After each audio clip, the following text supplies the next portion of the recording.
Bom dia, estou aqui com a palavra de Deus na mão e vou compartilhar uma palavra com o nome O Cajado. E o texto base está no livro de Números, no capítulo 17, Números 17, versículo 1 ao 5 e versículo 7 ao versículo 8.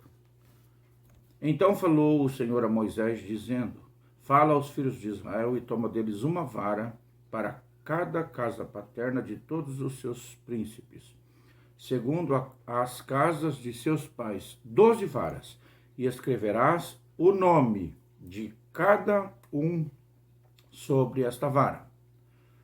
Continuando o versículo 5, e será que a vara do homem que eu tiver escolhido florescerá. Assim farei cessar as murmurações dos filhos de Israel contra mim, com que murmuram contra vós. Versículo 7. E Moisés pôs as varas perante o Senhor na tenda do testemunho. Versículo 8. Sucedeu, pois, que no dia seguinte Moisés entrou na tenda do testemunho, e eis que a vara de Arão pela casa de Levi florescia, porque produzira flores, e brotará renovos e dera amêndoas. Bom, esta vara que floresceu, segundo o que nós lemos, a vara de Arão, era uma autenticação, uma prova de que Deus estava outorgando a ele a autoridade. E isso deveria cessar com a murmuração, porque haveria uma confirmação sobrenatural do ministério de Arão como sumo sacerdote. Então, o sacerdócio de Arão foi confirmado por Deus mediante esta prova, colocando 12 varas na tenda do testemunho e uma delas florescendo. Então, segundo consta, principalmente na história, a Arca da Aliança, ela tinha 3 elementos dentro, que era esta vara de Arão, que floresceu, uma porção do maná e as tábuas do testemunho, as pedras, né, com as leis. Então,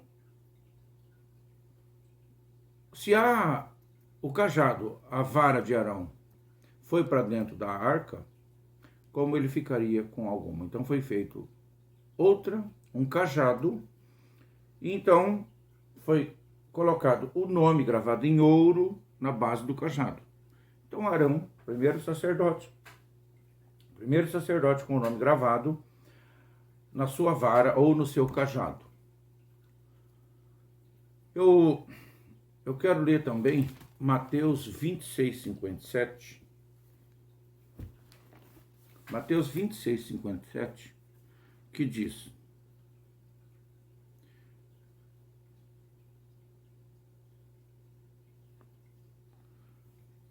E os que prenderam Jesus o conduziram à casa do sumo sacerdote Caifás, onde os escribas e os anciãos estavam reunidos. Versículo 63, Jesus guardava silêncio. E insistindo o sacerdote, disse-lhe: Conjuro-te pelo Deus vivo que nos diga se tu és o Cristo, o Filho de Deus. Disse-lhe Jesus: Tu o disseste. Digo-vos, porém, que vereis em breve o Filho do Homem assentado à direita do Todo-Poderoso e vindo sobre as nuvens do céu. Então o sumo sacerdote rasgou as suas vestes, dizendo: Blasfemou, para que precisamos ainda de testemunhas? Bom, nos tempos de Jesus, o sumo sacerdote era Caifás, genro de Anás. Ele é descendente daquela linhagem que teve o primeiro nome, que foi Arão, gravado na base do cajado. Caifás era considerado um grande teólogo, sábio em matéria de leis, mas ele querendo que Jesus blasfemasse, ele provocando Jesus, ele acaba cometendo uma falha muito grande. Ele rasgou as suas vestes. Então, gente, quando ele rasga as suas vestes, ele entra num problema. Veja que no livro de Levítico, capítulo 10, versículo 6, está escrito: não descobrireis as vossas cabeças, nem rasgareis as vossas vestes, para que não morrais, nem venha grande indignação sobre toda a congregação. Versículo 21, 10, também de Levítico, diz: o sumo sacerdote entre seus irmãos, cuja cabeça foi derramado o azeite da unção, e que for sagrado para vestir as vestes, não descobrirá a cabeça, nem rasgará as suas vestes. Aqui é leis para os sacerdotes. Ou seja, se é uma lei, não pode ser descumprida. Se é uma lei, tem que ser cumprida. E não era uma lei qualquer, era uma lei a respeito do ofício sacerdotal. Ele não poderia rasgar suas vestes. Ele se esqueceu que, rasgando as suas vestes, ele punha fim no seu sacerdócio. E ele resolve fazer isso, ou é tomado pela emoção e o faz, na presença de quem? Do Cordeiro de Deus. Ou seja, no momento certo. A bem da verdade, segundo consta nos livros e na história, o cajado já estava cheio. O primeiro nome foi de Arão. Então, a lista de sacerdotes é muito grande, gente. Desde de Arão até Caifás é enorme. Eu não contei quantas, mas encheu 2 folhas de sulfite. Uma lista muito grande de nomes de sacerdotes. Então, cada um tinha o seu nome gravado. E foi enchendo aquele cajado. Segundo consta, o cajado já estava cheio, não havia espaço para colocar outro nome. Jesus chega nesta época, na plenitude, quando não havia mais espaço para um outro sacerdote. Isto também tem uma conotação profética, porque até então o homem não tinha resolvido o poder do pecado sobre a raça humana. Até então nenhum sacerdote tinha sido suficiente para resolver esta questão do pecado. Tanto que no livro de Hebreus, no capítulo 8, versículo 1, diz: ora, o sumo sacerdote que temos dito é aquele que temos, ora, a suma do que temos dito é que temos um sumo sacerdote tal que está assentado nos céus à destra do trono da majestade. Aquilo que Jesus falou para Caifás, à direita do Pai, né? Ministro do santuário e do verdadeiro tabernáculo, o qual o Senhor fundou e não o homem. Ou seja, algo que é sólido, algo que Deus fundou e não foi o homem. Deus então cria um ritual aqui na terra para cobrir o pecado, para que o homem pudesse ter contato com ele, cria a figura do sumo sacerdote, um intermediário, um intercessor. Depois vem o sacerdote dos bens futuros, o completo, o sacerdote perfeito, que é Jesus. Então, a linhagem de sacerdotes da terra que pudessem fazer a intermediação entre Deus e o homem acaba ali. Por isso que diz, a Paulo escreveu assim, que não temos outro mediador entre Deus e o homem a não ser Cristo. Então Jesus vem, põe um fim na linhagem sacerdotal terrestre, e como sacerdote das coisas superiores, do perfeito, do modelo perfeito, do tabernáculo que está no céu, Jesus entra então como sacerdote perfeito. Está escrito no livro de Hebreus 8 que nós temos um sacerdote perfeito. Ou seja, os anteriores não foram suficientes para resolver a questão do pecado. Caifás, sem ter conhecimento de que estava sendo usado por Deus, pôs fim na linhagem de sacerdotes de Arão, dando início a um novo sacerdócio, o sacerdócio da nova aliança representado por Jesus. Interessante, né? Observa que algumas coisas vêm corroborar, vêm fechar esta questão. No livro de Marcos, capítulo 15, do versículo 37 ao 39, está escrito que Jesus, quando ele dá o brado, quando ele rende, quando ele entrega seu espírito, existe uma ruptura. O véu do templo se rasgava do alto a baixo. Observa que existia o ato dos gentios, o Santo dos Santos e o Santíssimo. Então, entre o Santo dos Santos e o Santíssimo existia uma cortina muito grossa, espessa, que só o sumo sacerdote podia entrar lá dentro. E antes de entrar, ele tinha que se purificar lá fora para entrar sem pecado. Então, o que acontece? Jesus, ele vem para eliminar esse sistema de acesso ao Pai. Jesus, quando ele morre, o véu se rasga de alto a baixo. Significa uma intervenção de cima para baixo. Tanto que em João 3,31 está escrito que o que é de cima é superior. O que é da terra fala sobre a terra. O que é do céu fala sobre o céu e fala sobre todos. Ou seja, Jesus, o sacerdote perfeito, vem do céu e ele, então, tem aquilo que é perfeito de Deus para nós.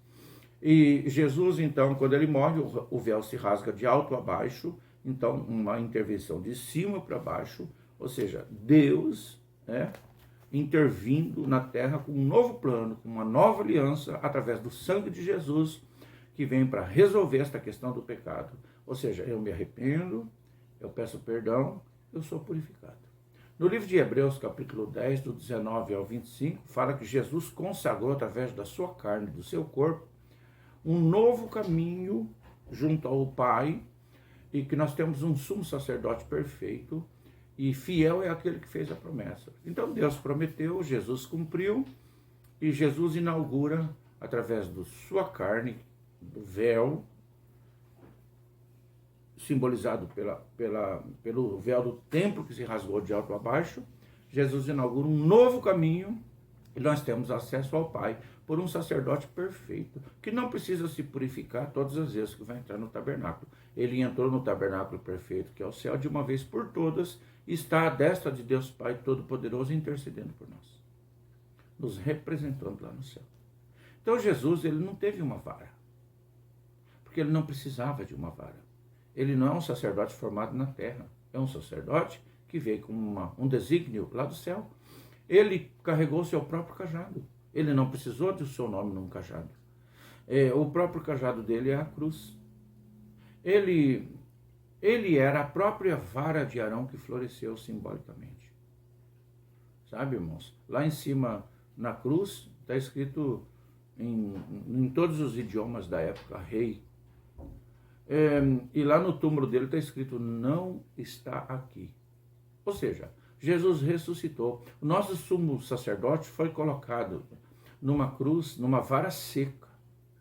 Ele foi enterrado num jardim há mais de 2000 anos.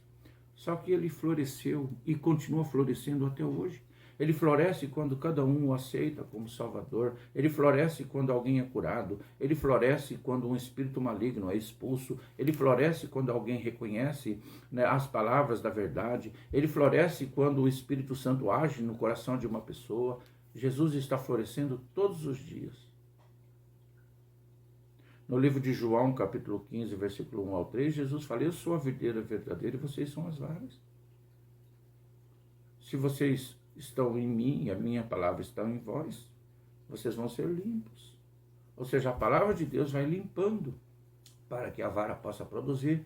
Jesus era a vara. O poder de Deus estava nele. Só que ele diz que se nós estivermos ligados nele, nós também seremos varas produtivas. Poderemos florescer também. Ou seja, Jesus floresce a cada mensagem que é pregada, a cada obra do Espírito Santo que é realizada no coração de uma pessoa, através de quem? Através de alguém que também é uma vara, que está reproduzindo aquilo que Jesus designou desde o início. Ide por todo mundo fazer discípulos.